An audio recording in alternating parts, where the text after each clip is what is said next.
अब्दुल्ला इब्न बाज, शेख इब्न बाज से मसला पूछा गया। एक औरत ने मसला पूछा कि मेरा शौहर नमाज नहीं पढ़ता, क्या मैं अपने शौहर के साथ, बेनमाजी शौहर के साथ रह सकती हूं या नहीं? शेख इब्न बाज ने कहा कि उसको तुम नसीहत करो, उसको तुम समझाओ, 3 दिन, 10 दिन, 20 दिन, 1 महीना, अगर वो मान जाए और नमाज पढ़ने लगे तो ठीक। उसने फिर मसला पूछा कि कई सालों से मैं समझा रही हूं लेकिन नमाज नहीं पढ़ रहा है, मेरा अपने बेनमाजी शौहर के साथ रहना जायज है या नाजायज? शेख इब्न बाज ने फतवा दिया कि एक मोमिना औरत का, एक नेक औरत का बेनमाजी आदमी के साथ रहना सरासर हराम है। उस औरत ने फिर पूछा शेख इब्न बाज से, मेरा हस्बैंड मुझे तलाक नहीं दे रहा है, वो कहता है मैं नमाज नहीं पढ़ता हूं तो क्या हुआ, लेकिन मैं तुझे तलाक नहीं दूंगा, अब मैं अपने शौहर को कैसे छोड़ूं? शेख इब्न बाज का फतवा था कि जब तेरा शौहर नमाज ही नहीं पढ़ता, और जब नमाज नहीं पढ़ता तो वो मोमिन ही नहीं है, और जब मोमिन ही नहीं है तो तू उसके निकाह में ऑटोमेटिक नहीं है, और जब उसके निकाह में तू नहीं है तो तलाक की जरूरत ही नहीं है। निकाह काजी से फिस्क करा और एक पीरियड इंतजार करके अपना दूसरा निकाह कर ले, शौहर तलाक दे या न दे, क्योंकि बेनमाजी जब मोमिन ही नहीं है तो तलाक की जरूरत भी नहीं है, तो इद्दत गुजार के दूसरा निकाह कर सकती है। यहां से आप अंदाजा लगा सकते हैं मेरे भाइयों कि एक नमाज पढ़ने वाली औरत को बेनमाजी शौहर के साथ रहना जायज नहीं है। यहां से आप अंदाजा लगाएं, बेनमाजी अगर मर जाए तो उसकी नमाज़े जनाजा भी जायज नहीं है। बेनमाजी अगर मर जाए तो उसको मुसलमानों के कब्रिस्तान में दफन करना भी जायज नहीं है। चल रहा है हमारा समाज इस पर क्या एक्शन लेता है, सोचिए। नमाज तो एक ऐसा मामला है कि हजरत अली ने जिसको काजी बनाया था, काजी शुरैह जिसका नाम था, बहुत बड़े काजी थे। इनका बेटा एक मदरसे में पढ़ता था। एक बार ये नाई की दुकान पर गया, नाई बार्बर हज्जाम बाल बनवाने लगा। इसी बीच असर की अजान हो गई। जब बाल बनवा के आया तो जमात हो चुकी थी, सलाम फेर दिया, अस्सलामु अलैकुम व रहमतुल्लाह। ये जल्दी से आया, वुज़ू बनाया, और वुज़ू बनाने के बाद इसने अकेले नमाज पढ़ ली। लेकिन मदरसे के टीचरों ने देखा कि इसने जमात के साथ नमाज नहीं पढ़ी, ये बाद में आया और अकेले नमाज पढ़ रहा। नमाज पढ़ी उस बच्चे ने, लेकिन बाद में पढ़ी। मदरसे के टीचर ने, मदरसे के उस्ताद ने काजी साहब को लेटर लिखा, काजी साहब आपके बेटे ने नाई की दुकान पर बाल बनवाने में इतना टाइम लगा दिया कि जब बाल बनवा कर आया तो असर की नमाज की जमात हो चुकी थी, उसने बाद में अकेले नमाज पढ़ी है। मदरसे का मैनेजमेंट कमेटी क्या सजा दे, आप मुतय्यन करिए। मैं मदरसे का मैनेजमेंट कमेटी का मेंबर हूं, लेकिन आप काजी हैं, आप बताइए कि आपके बेटे को क्या सजा दी जाए। काजी साहब ने जो सजा दी, सुनिए वो क्या था। एक मोटा डंडा भेजा, एक मोटा डंडा भेजा और एक लेटर लिखा, और लेटर में लिखा हुआ था, मदरसे की मैनेजमेंट कमेटी को ये मैं ऑर्डर देता हूं कि मेरे बेटे को इस मोटे डंडे से इतना मारो, इतना मारो, इतना मारो, जब तक ये डंडा टूट कर 3 टुकड़े ना हो जाए, उस वक्त तक इस डंडे से मेरे बेटे को पीटते रहो। जब ये डंडा 3 टुकड़े हो जाए तो मेरे बेटे को पीटना छोड़ देना, और उसका खाना पानी बंद करके कमरे में बंद कर देना। अगर वो तौबा कर ले और इसरार करे कि आइंदा मैं कभी, इकरार करे कि आइंदा मैं कभी इतने तंग वक्त में बाल नहीं बनवाऊंगा, या कोई तंग वक्त में टाइट शेड्यूल में मैं नमाज का वक्त करीब हो तो मैं कोई दूसरा काम नहीं करूंगा, अगर इस बात का इकरार करे तो छोड़ देना, वरना भूखा प्यासा अगर मरता है तो मर जाने देना। यह काजी का फैसला है अपने बेटे के बारे में, काजी शुरैह का। हम अपनी नौजवान नस्ल को एंड्रॉयड मोबाइल उनके हाथों में दे देते हैं और समझते हैं कि मेरा बेटा फजर में जमात के साथ नमाज पढ़ेगा। जो आपका बेटा रात के 12 बजे तक 2 GB मिलने वाले नेटवर्क को खत्म करने में रात गुजार देता हो, आप अपने उस बेटे से ये उम्मीद रखते हैं कि वो फजर की नमाज जमात के साथ अदा करेगा। इन सर्दियों की रातों में ऑनलाइन पढ़ाई के बहाने आपकी बेटियां मोबाइल इस्तेमाल करके व्हाट्सएप और फेसबुक यूज कर रही हैं और आप ये उम्मीद रखते हैं कि हमारी बेटियां बापर्दा और बाहया हो जाएंगी, नकाब लगाएंगी, खुशबू से पाक साफ रहकर बाजार में या अपने मायके या कहीं और जाएंगी। या आप आज के इस दौर में उम्मीद लगा रहे हैं तो बेकार है। अगर आपने अपनी बेटी को एंड्रॉयड मोबाइल दे रखा है, फेसबुक और मैसेंजर और व्हाट्सएप अगर वो चला रही है तो याद रखिएगा आप अपनी बेटी पर भरोसे के लायक नहीं है। आपकी नजर में आपकी बेटी कितनी पाक साफ हो, लेकिन आपको अपनी बेटी पर भरोसा नहीं करना चाहिए, एतमाद नहीं करना चाहिए, इसलिए कि व्हाट्सएप और मैसेंजर और फेसबुक चलाने वाली लड़की का एतबार नहीं किया जा सकता है। आज के इस दौर में जब हजरत आयशा सिद्दीका के ऊपर तोहमत लग सकती है, हजरत आयशा सिद्दीका इल्जाम से अपने आप को नहीं बचा सकती हैं, तो हमारी बेटियां उनसे ज्यादा पाक दामन तो नहीं है, हमारी बच्चियां उनसे ज्यादा नेक तो नहीं है। जब मुनाफिकों ने, झूठों ने, जब कजरुओं ने और दिल के गंदे लोगों ने अम्मा आयशा को नहीं छोड़ा तो हमारी बेटियों को कैसे छोड़ेंगे?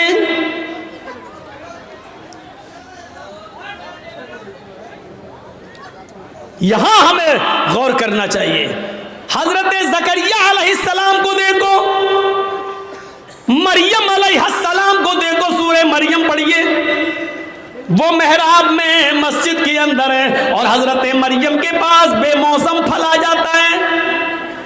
बेमौसम फल, आम का मौसम नहीं आम आया, लीची का मौसम नहीं लीची आया। ज़करिया जब मस्जिद में दाखिल होते हैं, मेहराब के अंदर घुसते हैं, देखते हैं कि मरियम जिसकी मैं किफालत कर रहा हूं उसके पास ये फल मौजूद है। अरे ये आम का तो मौसम नहीं है, आम कहां से आया? ये लीची का मौसम नहीं है, लीची कहां से आई? तो चीख पड़े, अन्ना लके हाजा, आए मरियम मैं तेरी क्लास ले रहा हूं, आए मरियम मुझे साफ साफ जवाब दे, ये बेमौसम फल तेरे पास कहां से आए हैं? आम का मौसम नहीं आम देख रहा हूं, लीची का मौसम नहीं लीची देख रहा हूं, ये बेमौसम फल तेरे पास कहां से आए हैं? वो मरियम जिसकी पागदामनी की गवाही अल्लाह ताला ने दी है कि हमने मरियम को बगैर शौहर के बेटा दिया, ईसा बगैर बाप के हमने पैदा किया, वो मरियम जिनके पाक और साफ होने का ऐलान अल्लाह ताला ने किया है, कुरान में जिनको पाकदामन बताया है, उस मरियम की क्लास ज़करिया ले रहे हैं कि बता मेरी बेटी, ओ बता मेरे लख्ते जिगर, ये तेरे पास कहां से आया है? किस लड़के ने दिया है? कौन है जिससे तेरे कॉन्टेक्ट है, जिससे तेरे ताल्लुकात हैं? अल्लाह वाली थी, नेकी फरमा बरदार थी, अपने सरपरस्त को शर्मिंदा नहीं कर सकती थी, जिसने पाल पोस कर मुझे इतना बड़ा किया, उसकी इज्जत खाक में नहीं मिला सकती थी। कहने लगी आप मेरे ऊपर शक न करें, आए ज़करिया मेरे ऊपर डाउट न करें, क़ालत हुआ मिन इंदिल्लाह, ये किसी लड़की की तरफ से नहीं बल्कि अल्लाह की तरफ से आया है, ये अल्लाह ने भेजा है, ये जन्नती फल है, कोई फरिश्ता देकर गया है, इसमें किसी लड़के का हाथ नहीं है। जब मरियम से पूछा जा सकता है कि ये फल कहां से आया, तुम अपनी बेटियों से क्यों नहीं पूछ सकते ये मोबाइल तेरे पास कहां से आया? इसमें तो 10 रुपए का बैलेंस था, आज इसमें 3 महीने का नेट पैक कैसे पड़ा है? इसमें तो तेरी अम्मा और खाला का नंबर था, इसमें 5 नंबर और कहां से आए हैं? क्या आप अपनी बेटियों से ये सवाल नहीं कर सकते हो? तुम स्कूल तो ड्राइवर के साथ गई थी, फिर आई हो किसके साथ आई हो? अकेले कैसे आई हो? तुम्हारा भाई तुम्हें स्कूल छोड़ने गया था, फिर तुमने भाई का आने का इंतजार क्यों नहीं किया? अकेले कैसे चली आई हो? ये घर से किताब 3 लेके गई थी, ये 5 किताबें तुम्हारे पास कहां से आई है? ये सारे सवालात की जिम्मेदारी एक बाप की बनती है जो अपनी बेटी से पूछे, अपनी औलाद से पूछे। और अगर तुम ऐसा नहीं कर सकते हो तो तैयार रहो, हमारी बेटियां कल आरएसएस के गुंडों से निकाह करने के लिए तैयार हैं, इसलिए कि ये प्लानिंग हो चुकी है कि मुस्लिम लड़कियों को स्कूलों में जगा दो और हिंदू लड़कों से कह दिया गया खुल के प्यार करो, कोर्ट मैरिज करो, इनको निकाह के बंधन में बांधो और 2-4 बच्चे पैदा करके बच्चे अपने पास रख के औरत को दर दर की ठोकर खाने के लिए मजबूर कर दो, उसको निकाल दो। अगर आप अपनी बेटियों की निगरानी नहीं कर सकते हो तो तैयार रहो, आपकी बेटियां गैर मुस्लिमों के साथ निकाह करने के लिए तैयार हैं। 10,000 से ज्यादा एप्लीकेशन कोर्ट में मौजूद हैं मुस्लिम लड़कियों की, जिसमें यह कहा गया है हमें अपनी मर्जी से हिंदू लड़कों के साथ निकाह करने के लिए तैयार हैं।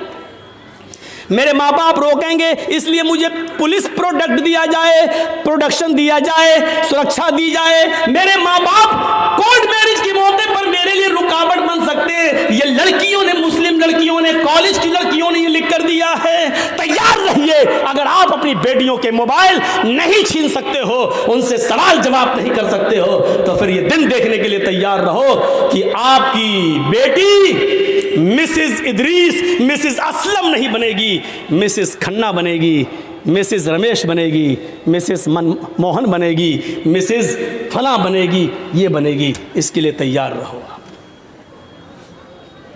जो कहना था कह दिया, बुरा लगना स्वाभाविक है क्योंकि हक है, हक बुरा लगता ही है, कड़वी है, कड़वी चीज़ खराब होती ही है। इसलिए मैं माफ़ी का चंदा नहीं मांगूंगा आपसे, स्वाभाविक चीज है, होना है।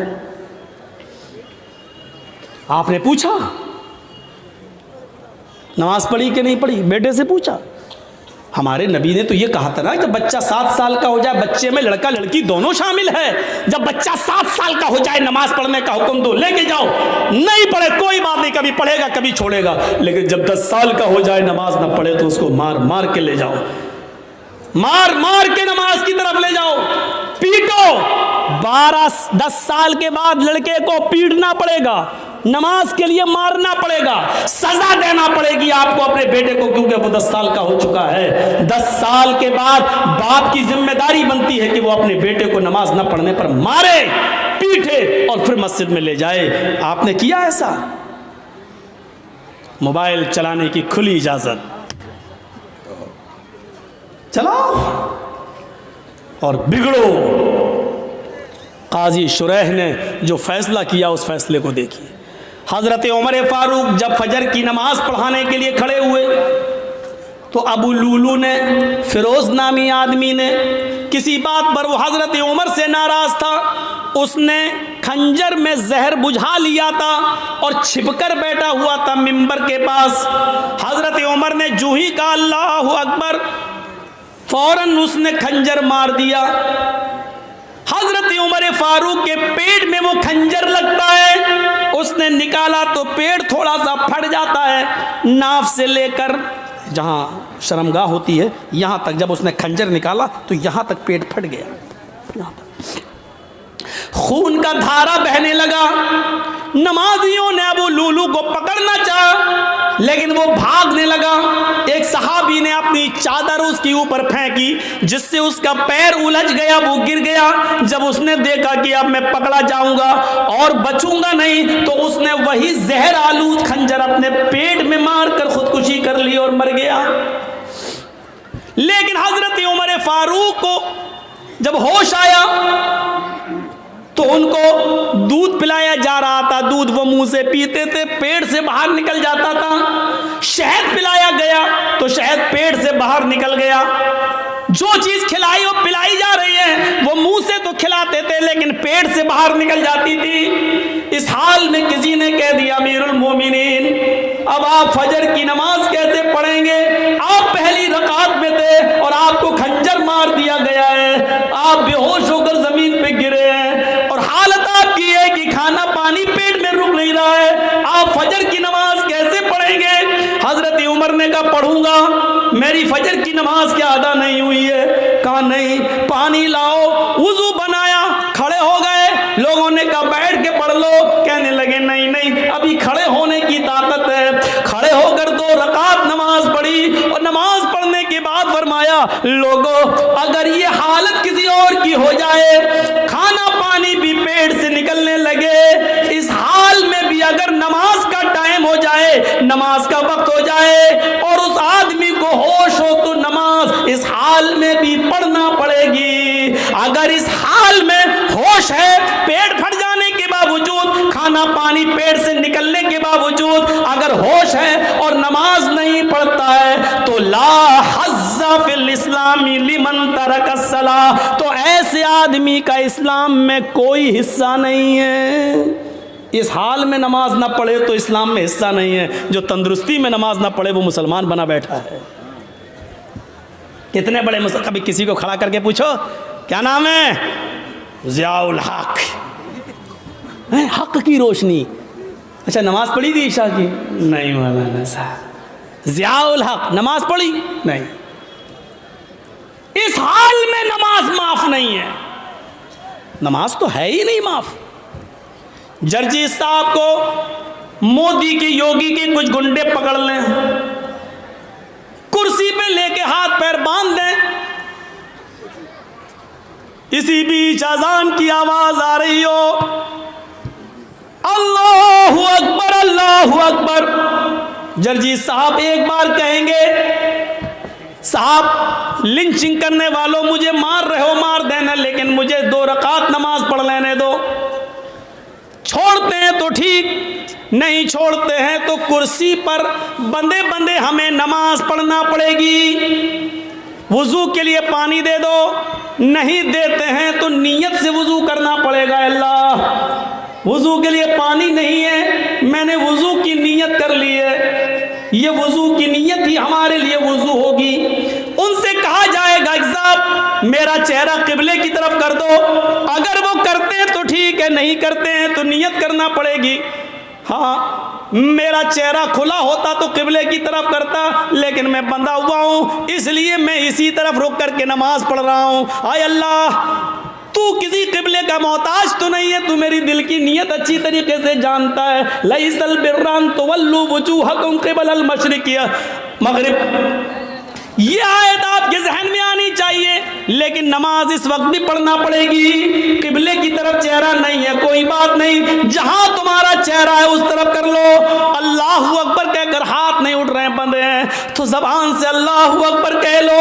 वुजू के लिए पाबंदी है, पानी नहीं दिया जा रहा है तो नियत वुजू से कर लो। चेहरा किबले की तरफ नहीं करने दिया जा रहा तो जहां चेहरा है वहीं कर लो और अल्फाज अदा करते रहो। लेकिन नमाज इस हाल में भी पढ़ना पड़ेगी, जबकि मालूम है कि मौत हमारे सर पे मुंडला रही है, लेकिन इस हाल में भी नमाज तुम्हारे ऊपर माफ नहीं है। नमाज का वक्त हो गया है, आपको इस हाल में नमाज पढ़ना पड़ेगी।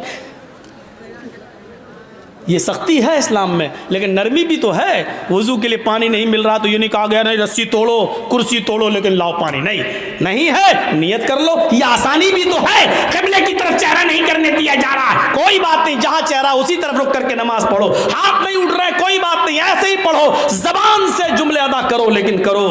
यही तो इस्लाम है, और क्या है इस्लाम। कुछ मसले ऐसे हैं। एक शख्स आया हमारे पास, मौलाना साहब मैं 25वें रोज़े को इस्लाम लाया हूँ, मुसलमान हुआ हूँ, तो मुझे तो 5 ही रोज़े मिले हैं, मैंने रख लिए हैं, तो क्या जो 25 रोज़े मेरे छूट गए हैं क्या वो मुझे रखना पड़ेंगे। मैंने कहा तुम्हारे कहाँ छूटे हैं। गया पानी है, उड़ता हुआ आया सीधे चला गया। बहुत अच्छा नाश्ता खिलाया आप लोगों ने।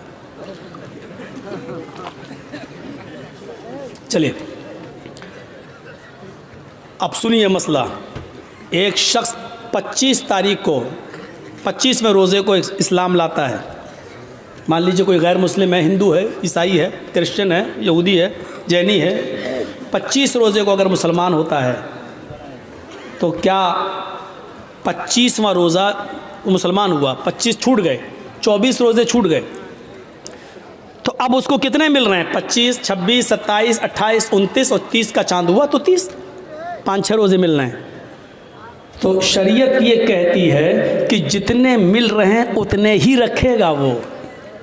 जो उसके छूट गए हैं वो उसके थोड़ी छूटे हैं, क्योंकि वो मुसलमान था ही नहीं, उस पर उस वक्त इस्लाम के कानून नाफिज हो ही नहीं रहा था, उसने कलमा ही नहीं पढ़ा था। कलमा तो उसने 25वें रोजे को पढ़ा है, इसलिए जितने रोजे बाकी हैं वो रखेगा और जो छूट गए हैं 24-25 वो नहीं रखेगा, क्योंकि उस वक्त वो मुसलमान था ही नहीं जब रमज़ान का महीना आया।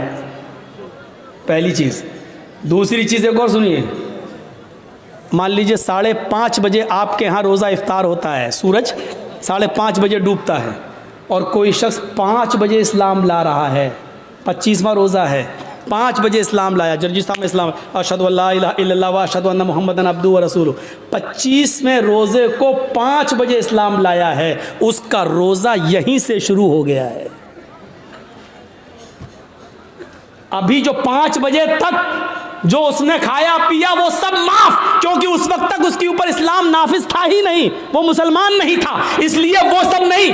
5 बजे इस्लाम लाया है तो 5 बजे से ही उसका रोजा शुरू हो गया, इस्लाम के कानून उसके ऊपर नाफिज हो गए, और 5:30 बजे वो रोजा खोल लेगा और उसका ये रोजा पूरा माना जाएगा। 25वां रोजा आधा घंटा रखा लेकिन पूरा 25वां रोजा माना जाएगा। अब 25वां जोड़ा जाएगा, 26वां रखेगा, 27वां, 28वां, 29वां, 30वां ये रखा जाएगा, और इससे पहले जो छूट गए वो एक भी उसको नहीं रखना पड़ेंगे, क्योंकि उस वक्त तक वो मुसलमान नहीं था। इन मसलों को जहन में रखिए, ये छोटे छोटे मसले हैं, अपने जहन में इन मसलों को रखिए और याद करिए। इसीलिए कहते हैं कि कुछ दीनी तालीम भी सीख लीजिए, इंग्लिश मीडियम के साथ साथ अंग्रेजी तालीम के साथ साथ कुछ दीन के मसले भी सीखा कीजिए। तो 25वें रोजे को इस्लाम लाया, 25 खत्म, वो नहीं रखे जाएंगे। जितने बजे से लाया उतने बजे से उसका रोजा शुरू हो गया है, उतने बजे से, और जब इफ्तार होगा तो इफ्तार करेगा और वो रोजा उसका पूरा माना जाएगा। तो वला ततरुकन्न सलातन मक्तूबतन मुतअम्मिदन, फर्ज नमाज का सदन जानबूझकर नहीं छोड़ना है, इसलिए कि जिस कौम के अंदर फर्ज नमाज जानबूझकर छोड़ दी जाती है, फ़कत बरियत ज़िम्मतुल्लाह, अल्लाह के नबी कहते हैं कि अल्लाह की जिम्मेदारी उसके ऊपर से उठ जाती है, फिर वो मरे कटे कहीं भी जाए, फिर अल्लाह रब्बुल आलमीन की कोई जिम्मेदारी नहीं रहती है। फ़कत बरियत मिन्हु ज़िम्मतुल्लाह, अल्लाह के ज़िम्मे से ये आदमी निकल जाता है।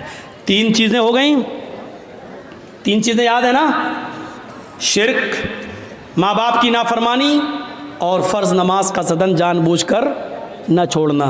चौथी चीज़ भी हमारे समाज का बहुत बड़ा हिस्सा, सुनिएगा, वला तशरबन्न खमरन फ़इन्नहु रअसु कुल्लि फ़ाहिशतिन, और हरगिज़ कभी शराब मत पीना,